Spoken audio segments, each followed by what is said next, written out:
ভাবি কেমন আছেন? ভালো আছেন? ভালো আছেন তো? ছাড় বলছে, আমাকে ছাড় বলতে। রাত দেখলে সমস্যা হবে। এই শয়তান এই ডাই, আমাকে তোর লাইফে পাঁচটায় বলে খুব আফসোস হচ্ছে, তাই না? আমার তো যা করার আগেই করে ফেলি। এই, কি বললি তুই? আর একটা ফালতু কথা যদি বলিস না তুই, একদম এই প্লেট দিয়ে আমি তোর মাথা ফাটাই দিব। ওরে আমার ময়না পাখি টিয়া, তোমাকে কবে করবো বিয়া? ইস কি শখ না। তোমাকে কতবার করে বললাম দেখা করো দেখা করো, তুমি আমাকে কি বললা? হোস্টেল থেকে বের হতে দিবে না, তোমার এক্সাম। কিন্তু ঠিকই বোনের বাসে চলে আসলে। আরে হুট করে প্ল্যান হলো, তাই ভাবলাম আপু বাসা থেকে ঘুরে আসি। এসে যে আমি তোমাকে দেখতে পাবো এটা কল্পনাও করিনি। আর কল্পনা করতে হবে না, এখন সরাসরি দেখতে পাও। প্রেমা একটু এদিকে আয় তো। আরে আপু ডাকছে, আমাকে ছাড়ো। আরে ডাকুক, তাতে আমার কি? কতদিন পরে তোমাকে কাছে পেয়েছি বিয়া, ইউর এ গার্লফ্রেন্ড। ঠিকই বলেছে, বেআই ওরকম বয়ফ্রেন্ড। এখন ছাড়ো তো, যাও। আরে এত তারা কিসের? অনেকদিন পর দেখলাম, একটু রোমান্স করবো, একটু মিষ্টি কথা বলবো। আজকে না আমার ঈদ লাগছে। তাই না? ইস এই এখন ঢং ছাড়ো তো, আমাকে ছাড়ো না, ছাড়ো।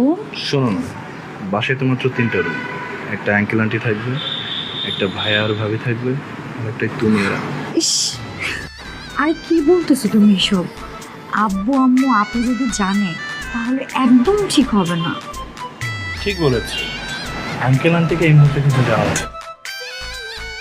আচ্ছা ঠিক আছে, আমি তাহলে এখন আসি। আরে কোথায় যাচ্ছ? আরে ছাড়ো। একটা দিয়ে তো যাও। কি ওইটা এই, দেখ দেখেন ওই যে দুটো জোড়া পাখি, সুন্দর না? হ্যাঁ হ্যাঁ। খুব সুন্দর। কি হচ্ছে এখানে? আরে আমার বোন আমাকে জোড়া পাখি দেয়।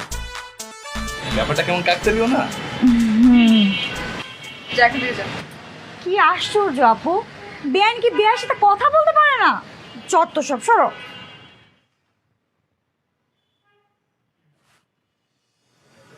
আরে ব্যাপারটা হলো এখন কিছুই না।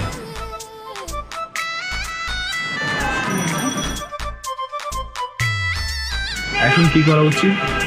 কাটা দিয়ে কাটা তুলবে।